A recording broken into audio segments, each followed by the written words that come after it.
Netcasts you love. From people you trust. This is Twit. This is the Alpha Video Game Show where we talk exactly what the title implies. I'm Radford Castro. I'm Patrick Delahanty. I'm Father Robert Balliser. But before we begin with news, let's introduce our guest, Andrew Lee from Lazy Tech Guys. How's it going? So Andrew Lee is basically the interactive entertainment editor for Lazy Tech Guys. I've been writing for about, 2 to 3 years now? 2 years. 2 years? Awesome. So you've been attending stuff like E3, GDC, and stuff like that. Awesome. Well, welcome to the show. Thanks. Glad to be here. So let's start at the top and talk about the news. Titanfall is now an exclusive for Xbox 360, PC, and Windows forever. In a conference call to investors, Electronic Arts' Blake Jorgensen just said that Titanfall is, for the life of the title, exclusive to Xbox One, Xbox 360, and PC. So the game is not a timed exclusive to Microsoft platforms. Titanfall's Microsoft exclusivity has been well known since the title has been announced at E3, but it was never definitely said that Respawn Entertainment wouldn't build some version for Sony consoles. Valve has announced that its Steam platform now has 65 million users, with the last 12 months alone bringing a 30% increase in active accounts. Steam reached its current milestone as Valve prepares to launch Steam Machines, an initiative that aims to bring PC gaming to the living room with dedicated hardware, a platform-specific operating system, and a gaming-optimized controller. Currently, Steam hosts over 3,000 downloadable games from a broad spectrum of publishers and independent developers. Do you like GTA 5? Well, if you do, you're not alone. You've got plenty of company. In its second quarter 2014 earnings report today, Take-Two revealed that nearly 29 million copies of Grand Theft Auto 5 have been sold. While it's worth noting that this figure refers to units sold to retailers rather than games sold through to consumers, Take-Two noted that the figure has already succeeded in exceeding the lifetime sell-in of Grand Theft Auto 4 on consoles in less than 6 weeks after launch. GTA has grossed over $800 million in retail sales during the first 24 hours after launch and over $1 billion in only 3 days. Whew. Well, we're just a few weeks away from the launch of the Xbox One and PlayStation 4, and those new consoles come with some big launches like Call of Duty Ghosts. But we're just learning that buyers of Microsoft and Sony's new hardware won't have the same experience with that game. Mark Greenwood, executive producer at COD developer Infinity Ward, just tweeted the disappointing news that only the PS4 version of Call of Duty Ghosts will run in 1080p. Xbox One buyers will have to be content with upscaled 720p, a decision the developer made to ensure that both games will run at 60 frames per second. Well, with the PlayStation 4 coming out in a couple of weeks, we've learned a few more things. PlayStation 4 will not allow users to use external hard drives, DLNA, CDs, or MP3s, according to a Q&A on the PlayStation blog. Storage on PS4s will be limited to the next generation machine's 500 gigabytes. Even replacing the internal hard drive limits space, installing another 9.5 millimeter SATA 2 hard disk is possible, but only as long as the space exceeds 160 gigabytes. Blizzard fans, rejoice. If you're planning on attending BlizzCon, we've got some good news for you. You see, you may have already seen the massive schedule of events that they've got planned. In addition, you may have quietly wondered to yourself how you were going to see absolutely everything while you were there. The bad news is that there's absolutely no way, unless you can divide yourself into multiple copies, that you're going to be able to see every panel. But the good news is that Blizzard is now providing free, that's right, free, as in gratis, as in beer, virtual tickets to all attendees as part of the goodie bags so that you can catch up on any panels you may have missed after the convention is over. Awesome. Well, hey kids, do you want to look at something stupid this morning? Well, look no further than this juicy slice of video idiocy, courtesy of Battlefield 4 and Axe's Pour, Close, and Smell Juice. Together, Axe and BF4 celebrate men and women working together in the field of conflict the only way they know how, implied boning. So much boning will be going on while shells detonate and comrades bleed from massive wounds all around them. They'll bone so hard that you'll think they were made completely out of bones, like the blood-stained bones jutting out from severed limbs 3 feet away from their bang and patch. Wow. Wait, can we stay here for a second? Yeah, check out this. You just gotta check out this. Oh, man. Okay, yeah. What? Wait, what are we talking about again? Wait, there was news, right? Okay. Yeah. Really? Right. Oh, Yeah. It's an X commercial. Sony is expected to make an announcement on November 5th called the Pocket Station. But here's the kicker. It's for the original PlayStation console. Not the PS4, not the PS3. We're talking PS1. This is all according to a teaser video the company released today by someone who accidentally traveled to the future from the year 1995. Originally released in Japan in 1999, the Pocket Station's a memory card microconsole for the original PlayStation console that featured a monochrome LCD, infrared ports, clock, built-in flash memory, 5-face button and audio. The device supported multiplayer functionality via its infrared capabilities, which also allowed users to transfer data, such as game saves, between devices.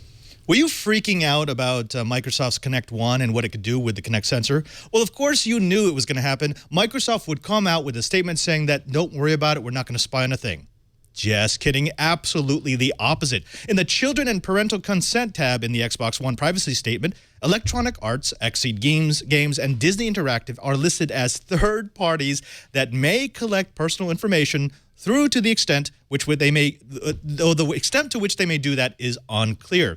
They said you should not expect any level of privacy concerning your use of the live communication features such as voice chat, video, and communications in the live hosted gameplay sessions offered through the services. That was said by a Microsoft representative. The company said it may monitor these communications to the extent permitted by law, but it made clear that it cannot monitor the entire service. In other words, we're probably not going to watch what you're doing. Awesome. So with all the news going out, we also have some new games that are being released at this time. We have Assassin's Creed 4 coming out, which actually it already did, as well as Battlefield 4. There are a couple of other notables that are showing up, including Castlevania Lords of the Shadow for the PlayStation 3, which actually did already come out because I cannot read.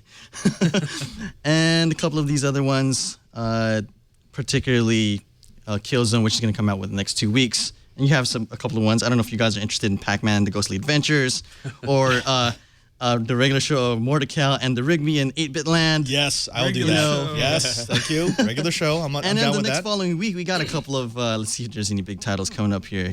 Here we go. Of course, we got Call of Duty Ghosts, Ben 10, Moshi Monsters, and of course, we got XCOM Enemy Within finally showing up, I guess. I'm not sure why this is over here, but it says PC, Xbox 360, and PS3, which it should already have been released. So this site is lying to me. But yeah, that's pretty much it. Show title. Yeah. This site is lying to me. Yeah. Lies. But yeah, then there's all the Xbox One and PS4 games that are coming out with the consoles. Yeah. So you tons of got new what? games. Dead Rising. Dead Rising 3. You got Forza, and I think those are the two notables I can think of at the moment. But and then you have that one that's basically like Panzer Dragoon, which I can't remember. Do you feel, I mean, I know that this happens every cycle or so where there's a big release and it kind of steps over some other, what should be notable releases, but do you feel like GTA 5 just kind of sucked the air out of the room? Like everyone's just, that's all they're doing. Yeah. They're playing that. Yeah. Everything on YouTube. Which being brings released us is to the GTA next 5. question, which is like, what is everybody playing at the moment right now? So, anyone want to jump on this? I know I've been binging on BF4 and a little bit of Final Fantasy XIV. Yeah. So that's what I've been doing. It's been crazy. I actually went back. I think, well, you're playing on the PC, right? So I'm right there with All you. PC gaming. Yeah. Yep. Same with me. So I've been playing StarCraft 2, but not the latest one. I'm playing Wings of Liberty. I still have to finish that game, so there really isn't much for me. But that's pretty much it. And I know you got some games on the console. Well, I need to finish StarCraft 2, the first one. I already have the second expansion, but I haven't even gotten to that stuff yet. But lately I've been playing Grand Theft Auto Online. I've been doing some of the GTA 5 stuff, but I like the online just because it's different. Get to do drive-bys. And BlizzCon's coming up next weekend, so I haven't played WoW a lot lately, but I really want to play some this weekend just to get back into it. So you have to practice your addiction. Yeah. Get back In into preparation it. for BlizzCon. Got it. Right. And I've got The Last of Us sitting at home, but that's waiting for my girlfriend to come back and visit, and we're going to play that together. Okay. I'm looking forward to that. Great game. I've gone back to the classics. I am way behind on my gameplay. I really want to get into BioShock Infinite. I know that tells you how far back I go.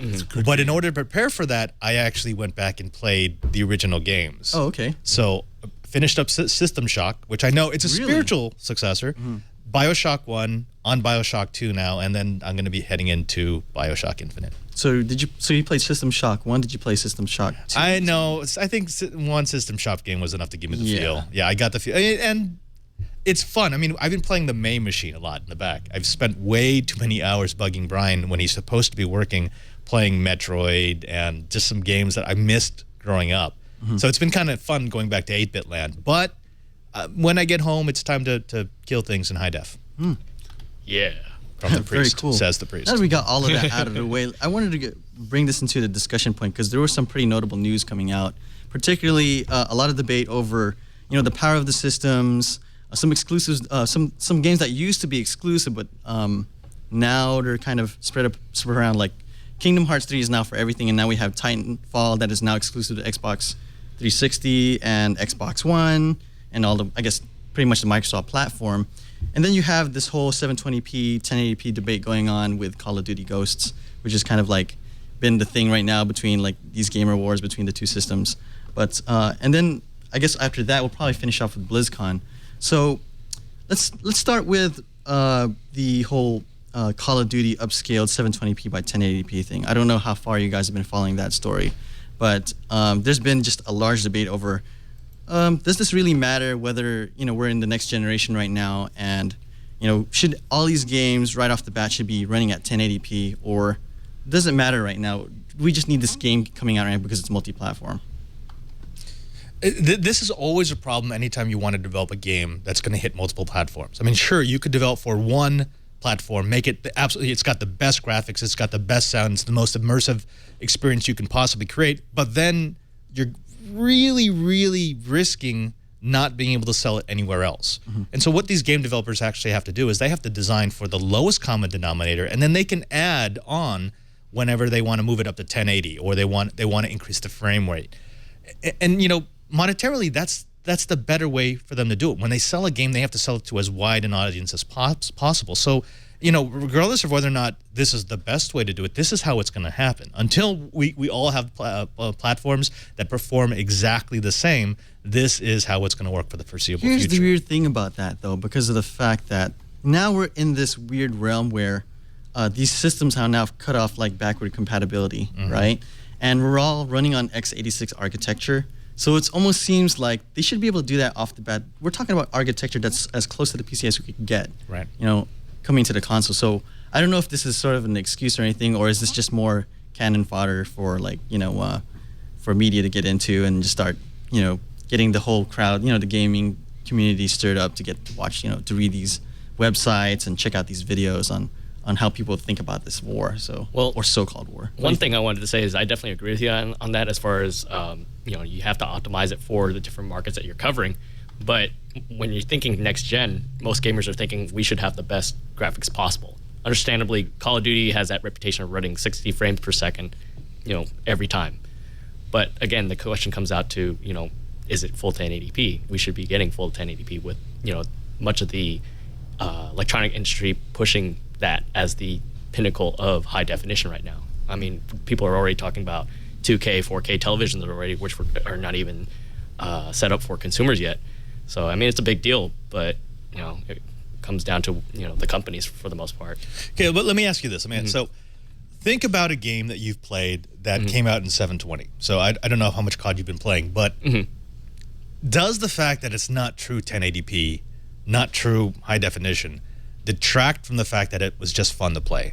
It was an immersive experience. Yeah, it might be just more likely it's going to be down to a personal preference. Exactly. I mean, it really only matters to people who are doing screen caps or people who are looking at the scenery. If you're playing the game, honestly, if you're into it, and unless you're sitting in front of a huge monitor, there's not a big difference between 720 and 1080. It's funny that you say that. Keep in mind, though, like even the Call of Duties on the previous consoles, they weren't even running at full 720p. It was like 640. Dithered. Yeah, dithered. And maybe Noise. Maybe it's because I'm older, and I mean I've got a decent TV. It does 1080, but I can't really tell that much difference. Maybe because my eyes are bad. But in the early game of your gaming, I mean, your TV was just a candle behind the screen, and people were doing finger puppets. Well, I had to adjust the rabbit ears. So and then the high def. That was super high def. Yeah. Got it. Okay. Got it. That's crazy. Yeah, might as well use no more components, right? HDMI straight through. It's really, I mean, look, I get it. If you buy a next generation console, you want that showcase game. That's expectation. This is awesome.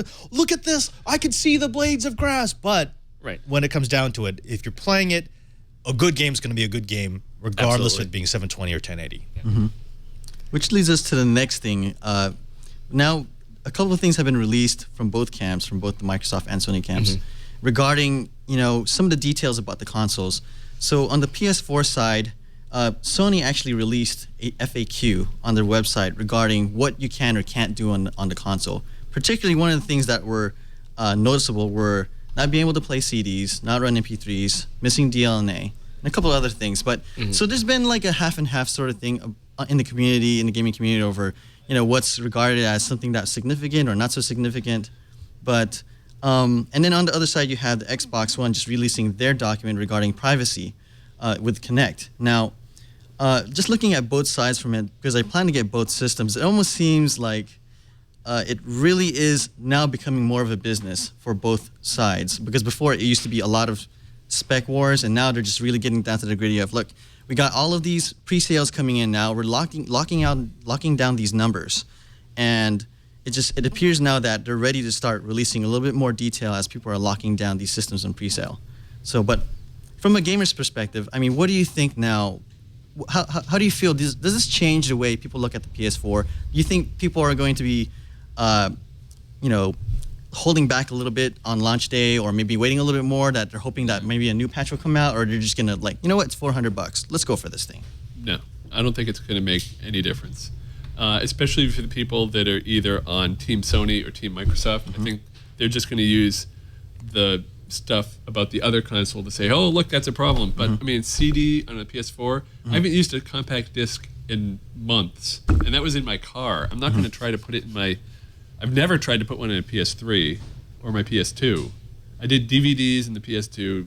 I still do Blu-ray in the PS3. But CD, whatever. Yeah. What are your thoughts? If I have a CD, I'll put it in my Mac and rip it. Look, I mean, we know how this works, right? I mean, the spec war, you try to show how your console dominates the competition. We've got X amount of shaders and this much power, blah, blah, blah, blah, blah, blah. And then everything else trickles in. Okay, these are the restrictions that we had to put in. In other words, otherwise publishers wouldn't publish games on our console. We want you to be able to play all your media, but at the same time, we don't want to get sued out of existence by every content company. And so here are the concessions we made to the copyright owners. We expect that. That's sort of par for the course, not just for consoles, but pretty much any device that's released to the consumer market today. So in the end, I think people are used to that. Right? Right. If you were going to buy a PS4 before, you're still going to buy a PS4. Pretty much. If you were going to buy an Xbox One and you heard about Microsoft saying, yeah, okay, we can't guarantee you privacy while you're using our service, you're still going to buy it. Yeah. It's that minuscule percentage of gamers who will be crazy vocal about this, who are saying, well, I'm boycotting, I'm not going to buy, and they'll probably get one in the end. Yes. Because, again, I know this is going to be cliche, but it's going to come down to the games. To the games. If they've got the game that you want to play, you're gonna buy that console, and as long as that game works the way it was supposed to work, you don't care about anything else. Oh, we have such a mature roundtable here. Yep. But no. Wait, hold on. Wait. That's it, man. The PS4 is going down. This thing's gonna burn. No, Xbox is smelly. No, Xbox is great. And then we need the one person that says, no, the only real gamers play on PCs. Oh, and there's someone has to come out, Wii U people. Wii U, what are you talking about? I know. What are you talking about? Okay, look, this is the future of gaming. Yeah. Okay. Well, you'll all be coming back when Smash Brothers comes here. Okay, we just got that out. Yeah. Cleansing. But yeah, so, I mean, aside from all those things, I mean, a lot of this stuff really is kind of, like you said, par for the course. Part of it, I think, now is the fact that, as people are getting used to it, it's just now becoming a business and people are just getting used to it. Like Sony now just are starting to charge to play multiplayer, and that's natural for Xbox players. So now it's like, there really is that much difference. Even the architectures are almost the same. So the only thing I think the differentiation now is going to be in the services. So, what's Xbox Live going to provide, and what's like PlayStation going to provide in terms of, are they going to provide some more free games? Are we going to start seeing more, free material? Are we going to see some more value coming from those services? And I think that's where the real money's going to come. That's a really good correlate, because go back to when Xbox Live first came out, because they were the first of the consoles to offer a paid online component. And previously it had been, well, there are weird ways that you could combine some consoles and da-da-da-da. Yep. And people didn't know if the Microsoft approach was going to pay off because they said, wait, are people going to pay to play online? But then Microsoft provided a really good experience. And remember, after Live, Sony came out and said, well, our community's free. Right. But because it was free, they could never give it the support that it required. Right. And people are now saying, I'm willing to pay a little bit to get that better experience. Hence PlayStation Plus. Hence the PlayStation Plus. Right. Well, they tried to do the same thing with PlayStation Home. They were trying to, like, here was play Xbox with their avatars and their live accounts and all this other stuff. And then Sony was coming out with some of their own, like, answers for those sort of type of solutions, and they're starting to work out. And then they had their bungle with the PlayStation Network getting hacked into and things like that. So, I mean, over time, Sony just learned so much from the PS3, like launching at like a high, at a high price, not being ready, having to patch their controllers back, having to bring back vibration back to the controllers, as well as providing, trophies. So they were playing catch up at that time. But now that they're there, they got everything, just all their ducks in order. I was going to say, don't forget launch titles too, remember? Yeah. Because people actually like to play games on the consoles. When the PS4 comes out, one of the first things I want to check out is that online experience with the PlayStation community and see how they've fixed it. Yeah. And I hope they fixed it. Yeah. Yep. I want to see more interaction. I'm hoping to see more, like, in terms of the party system and how you create a multiplayer session and be able to invite people from whatever game they're already playing. I want to throw out this question. Okay. Did Microsoft nail it with their online experience, with the achievements, with the ease of connection? Right. Because, I mean, it looks like as Sony's getting closer and closer to a successful system, it looks really, really close to the Microsoft system. Yeah. Well, they had to. They had to do that. Yeah. I mean, during that time, you had Robbie Bach and Jay Allard on Xbox, and they had that vision already. And then Sony was just catching up because purely Sony was just a hardware, manufacturer, and they were getting into the software business. They didn't know anything about networking. They bought Gaikai, for $400 million to get into the mix. So they're just learning this whole thing, and now they got the right players in place, and it's starting to work out for them, and they have the momentum on their side now in terms of the pre-sales. So. But I mean, some people were saying, "Oh, but Microsoft's okay, but when Sony gets their act together, it's gonna leapfrog what Microsoft has." And it's like, dude, this is the preseason. The freaking we're not even started yet. I know. Everyone's talking about the Super Bowl, launch, but long term, it's anyone's game. I know. Pretty much even. All I know is that the Niners look really good for the 2017 Super Bowl. Me too. They did pretty good at London. Cubs in 2015. The Cubs in 2015. That's so. Welcome to This Week in Sports. It's awesome. So aside from that, we want to give a little bit of love outside of the console arena and talk a little bit about BlizzCon. Now, there's a lot of stuff going on right now. We actually had, an audience member that was sitting here at TWIT, hanging out at the iPad today. He was the CIO of Blizzard, and he was what? like, hey, yeah. So Robert Van, and we let him leave. We were trying to catch him. He gave us free beta codes. Awesome. Yeah, free beta codes for Hearthstone. Which we've got the CIO of Blizzard in there. Yeah, he was just hanging out. He was just like, hey, you want to visit the offices? We're gonna, I could give you a tour, and I was like, can you hook us up with some BlizzCon tickets? Where's Blizzard located again? Southern California. Yeah, they're in SoCal? They're fine. Yeah. Can we go down there? Yeah. He said set up a date, 2 weeks. Oh, let's totally go. So if you're hearing this, Robert, we're gonna hold that to you. We're coming down. Coming down. But I've been to every BlizzCon except the first one. And I'm not going to this one just because I couldn't get tickets. It's killing me. It's funny, you know what? I loved being there. Seeing the Foo Fighters live, getting to try out all the games. Right. Hold on. So it's too bad that we don't know anyone who might be highly connected over at Blizzard who maybe could get Patrick into BlizzCon. Well, all of us. Like maybe a lot of Robert. But BlizzCon's one of my favorites. Bradford. I do have the virtual pass, and anybody can go in and get the virtual pass so they can watch the presentations, the tournaments, and all the programming. But So I'm how looking do forward to that next you weekend. stuff your swag bag with free stuff if it's a virtual pass? You start carrying a rucksack. with your Exactly. with your costume. How Like, does how that are you work? doing yeah. it? Exactly. I'll How just does be that wearing work? my costume at my house. That all would by be so myself. sad. We could have a live stream of Patrick just sitting in the studio in his costume, just like. Last year I was dressed as a level 7 Worgen priest.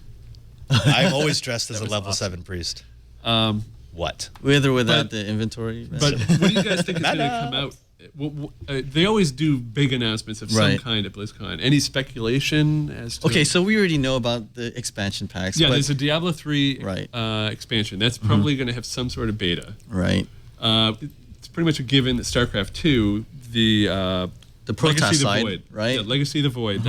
They got to have something for that. Right. And they usually have tons of PCs set up for playtest. And did they already make an announcement with in regards to another WoW expansion? No.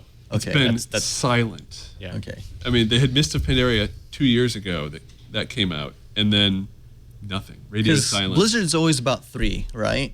So Warcraft up to 3, WoW with 3. Wait, Actually, This is 4. I know there's 4. Oh, excuse me. So they're gonna go for 5, This right? could be a 5th expansion if they announce another one. They have to announce something. Excuse me, I with can't WoW. count. A new IP. Yeah, maybe they'll. Well, that's Titan, Right. The Titan project. Maybe there'll be something. I hope there'll finally be something with that because that's been a long time. But yeah, do you think there'll be another WoW expansion? Maybe Emerald Dream, or maybe What just do a you whole. do after Mists of Pandaria now? That's like the expansion where someone can switch sides now. Or I know WoW Between- is hurting. Yeah. I mean, it's still the number one out there, but it's hurting. And will there be some sort of game changer to bring people back? I have a speculation about this conference. I believe Anthony's got this video queued up. I speculate that at some point during the conference, someone will stand up during a question and answer session and say something almost exactly like this. Sorry. That's what we switched. I just finished reading The Shattering yesterday, and I noticed something. It said that Falstad Wildhammer was going to be on the Council of Three Hammers, but in the beta it's Kurdran Wildhammer, and Falstad is not in the game at all. What happened to him? Okay, that's it. Isn't Falstad dead Oh man. from Day of the Dragon?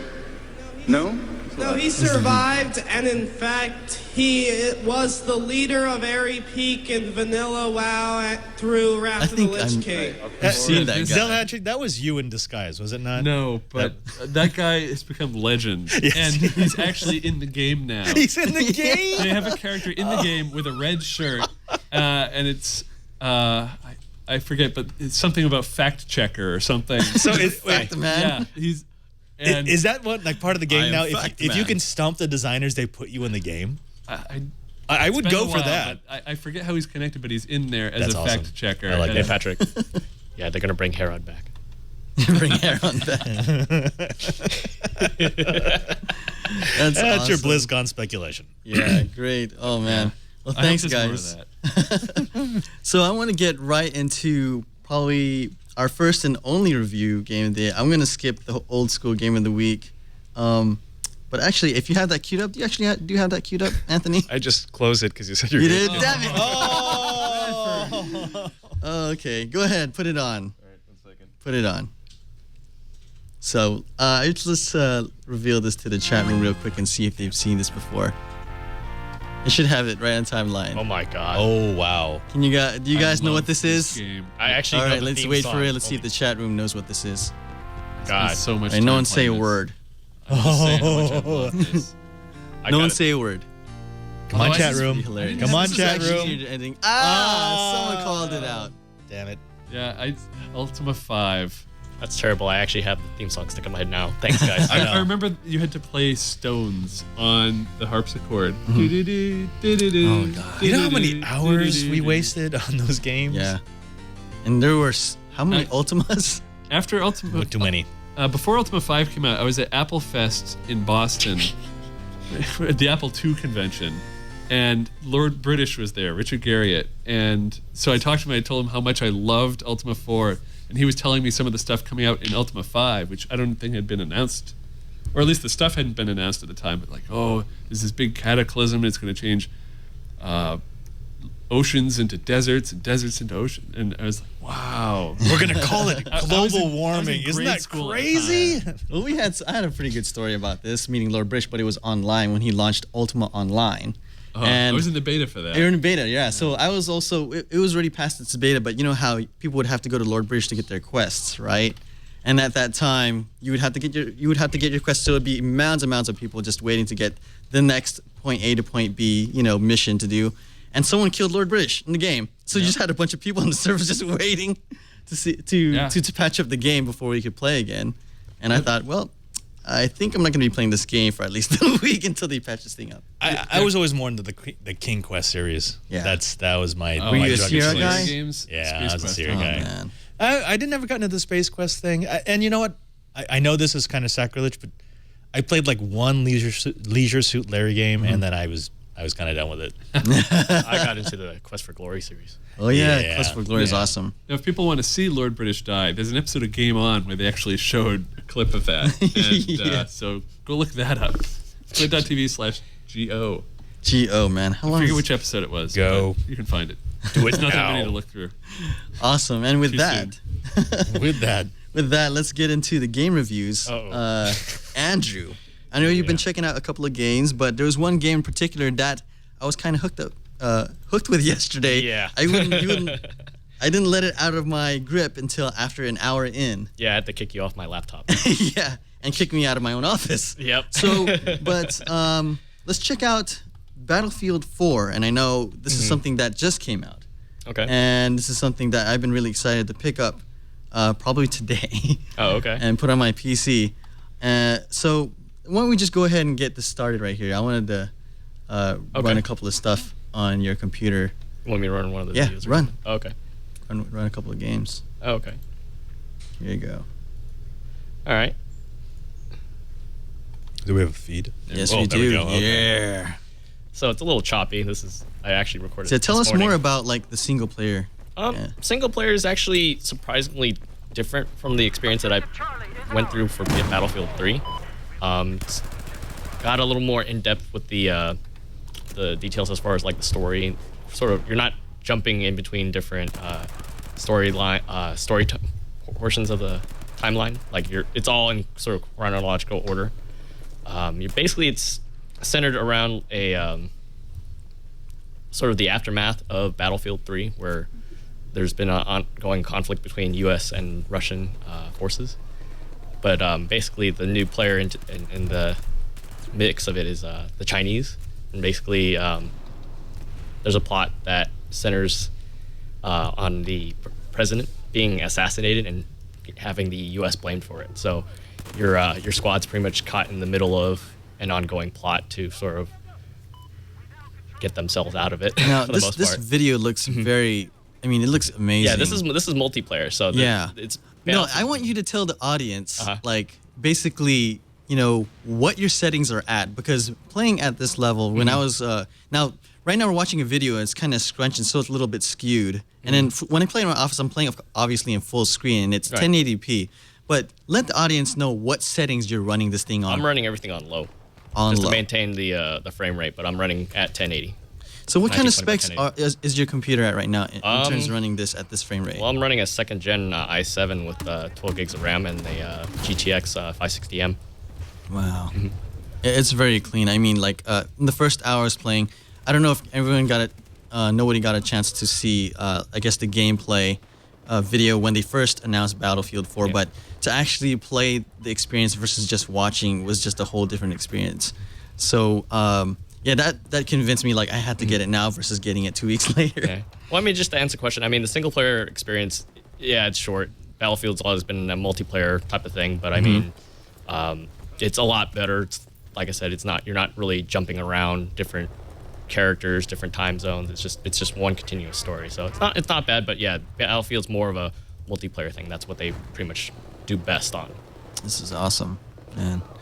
So what exactly? I know this is a little bit smaller, but how do you feel about the rest of the visual display? What's the look and feel like, and how are the weapons now in Battlefield 4 versus Battlefield 3? Well, there's a lot of weaponry balancing that DICE feels like DICE has learned a lot from a lot of the feedback from players, from all the different patching and all the different expansions that have came out. Also, visually, I know it kind of looks similar to BF3. You can kind of see that in the texturing, kind of like a lot of the things that are sort of set up with the UI. Honestly, I'm pretty sure they didn't want to change too much, just so people wouldn't have to get used to it really quick. Not not too quickly, but too long to get used to it. But it's definitely a different game altogether. I mean, you can just kind of see that with the texturing and whatnot, even at these low settings. Do you have a video where you're actually there's a map, a multiplayer map that you're playing in, and in the map, you were actually at the top of the building, just shooting away. And when you just felt like it, I'm just gonna jump off the building. Actually, you just jumped, and then you just shooted like maybe about 30 feet right before you landed.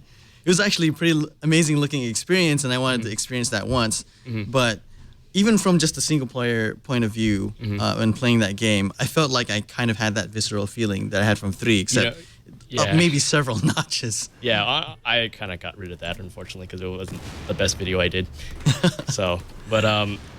Yeah, I know it's kind of different seeing it on video and actually playing it, but yeah, this looks really good. Oh, is this another part of the game that I played in? This is just I made a mistake there. But this is just basically the close quarters domination mode. So there's no vehicles whatsoever. It's all close quarters. So tell us more a little bit about how the weapon system works now. I noticed that in Battlefield 3, you just had your 2 guns and you just picked up whatever was floating around. Now in 4, you have these little points where you just get the chance to change your loadout, your weapon loadout, as well as a couple of few things and make some minor changes. Can you also customize the weapon itself? Yeah, the weapons themselves are actually customizable as you progress through the multiplayer experience that the game offers. You can actually add different attachments, different camos. You can actually they've actually fixed the system where your foregrip doesn't actually affect your accuracy now. So it's a little more realistic for that extent. So I'm pretty much running ACOG right now just because I can't see that far on the screen. So are you guys into FPSs, Padre? I am I know you play a little FPS, right, Patrick? I prefer it on Bioshock. with a mouse, so not so much on the console. I'm terrible on the console, but I do have Battlefield 4 pre-ordered for my PS4. Oh, okay. So I'll give it a shot. Are you going to get that and Killzone too? Killzone's another FPS. I don't have Killzone reserved. I saw Battlefield. That's the exclusive. I wanted to try Battlefield. I saw it, and it's like I need to give this game a shot. Yeah, we had a couple of people walk into my office as I was playing it and saying, "What is that?" I go, "Battlefield 4, now go away." I just shut the door in your face. Supposed to be working on Jane. Yeah. There was I loved FPSs. That's all I played. And then I hit a point in my life, I don't know how it happened, but I can't play for more than 30 minutes without getting like seasick. Oh, really? See, I know a lot of people get that too. It never used to happen, and since that, like I enjoy playing it, but I know I have to make that trade-off. I'm like, okay, I'll play an hour of this, but then I'm gonna have to go lie down. That's funny because to me it was that way. It was that way for me. So do you remember when Doom came out? It was a 2.5D, sort of game where the wall sort of stayed the same. You can't really look up or down. Then Quake comes out and you can. So I had to adjust to that, and now things are much, much faster. And then you have multiplayer where it's just flurries of people flying around versus just people connected through modem. So, and it was pretty. Every time there was a new FPS coming out, I had to get adjusted. But the biggest change for me was like Half-Life. I think that was like the change for me. Yeah. Like when it really paved the way for other FPS type of games like that. So I was actually going to switch to another video because to answer your question about the customization. Okay, go for it. If I kill that really quick, sorry. Sure. Basically, this one will actually give you a little more emphasis. This multiplayer actually has its own sort of area where you can kind of play around with the different weapons, different loadouts, and you can kind of see how it works out for you as the player. And they have pretty much all the different things you can change on there. Oh, nice. What are the system requirements for this game on a PC? Any idea? I forgot. You're too busy. I know based off of my specs, I can hit I'm above minimum, but I'm below required. So I'm okay. Oh, you're below the requirements. Yeah, I'm below requirements, but I'm above minimum. Okay, well, it's not that far from a Google BF4 requirements, right? Yeah. So you can just plink right here and just kind of get to see how the weapon kind of kicks up or down. Yeah, I noticed how detailed the game is in terms of your recoil when you're pulling the trigger, in terms of like the kind of even the shot distance and stuff like that. You were telling me during as I was playing that the amount of damage they actually keep they're even detailed in terms of how damage works between the distance from where you're standing and the person that you're shooting. Right. Which is pretty amazing. Yeah, they basically take into account, for the most part, when you're using your weapon, the farther you shoot at a target, it does lose velocity, so you don't do as much damage. So they have kind of a system worked out, just like in Battlefield 3, where if you reach a certain area, it takes more bullets to drop them. That's awesome. Very, very cool. Got anything else got any cool videos? Do you have any other single player moments where you've recorded some of these amazing sequences? Or we could just always hold that back so we don't spoil the audience if they're planning to buy this game. Not for Battlefield. I know. Just a random Final Fantasy video, but I'm pretty sure our audience here doesn't want to fall asleep. The PS4 version came with a code where I've already been sent the code, even though I don't have the game yet, or the console, but it gives me bonus stuff with it. Oh, really? Yeah, you got the battle packs and stuff like that. Yeah, the battle pack. Yeah, basically the way the battle packs work now is as you progress playing it, it gives you random unlocks, some things that can only be unlocked through a battle pack. Now, it's not, a lot of people were assuming, unfortunately, that they're trying to go for that sort of microtransaction type of deal, which, somehow it wouldn't surprise me if they did, but you don't really need them to unlock it. You just keep playing. So. It's awesome.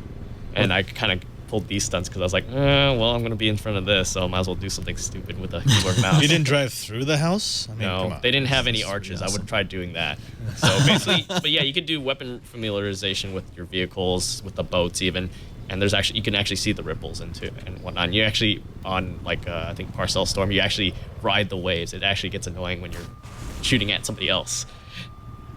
And what I wanted to do, I was in my Top Gun suit during Halloween. I wanted to fly the F-14 Tomcat or something and buzz one of the carriers or something just for old time's sake. Oh. But it looks like somebody in the audience negative Castro. Final Fantasy 14. Yeah. Mind you, folks, I can only fly a helicopter. I can't fly the jets.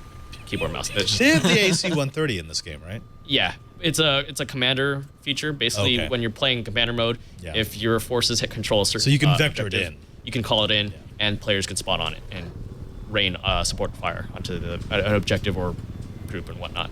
So, but if you guys want, I'll put on the Final Fantasy 14 video. Awesome. You can take us out with that. Okay. All right. Really awesome. Kick me out really quick. Yeah.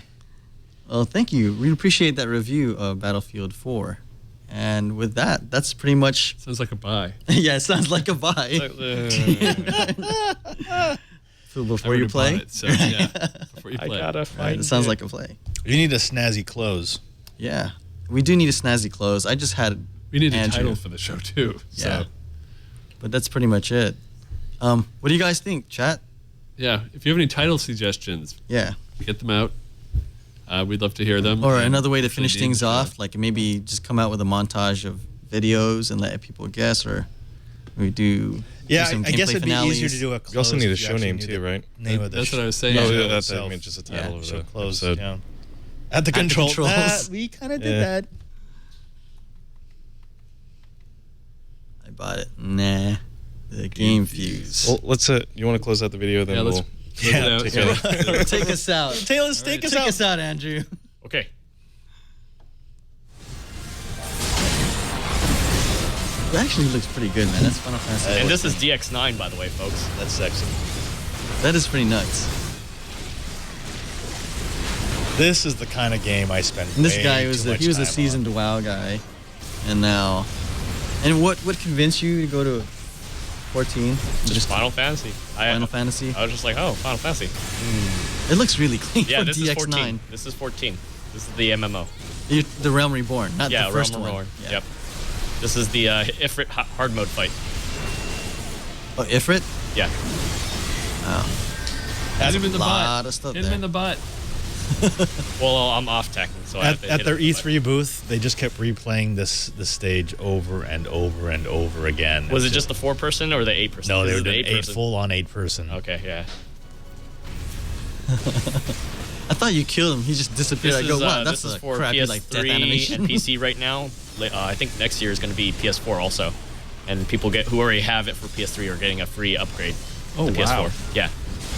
Oh wow, that's free upgrade, really not nice. not the $9.99 deal that you keep hearing from other games, but yeah.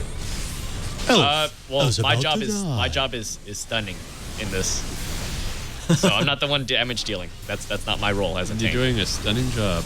Well, it sucked because it kept on looking like the mob was speed casting, so it would do it really fast. I was like, is this input lag? What's going on? Hello? What is the enemy doing right now? He's just changing position. Basically, he does certain things at different health.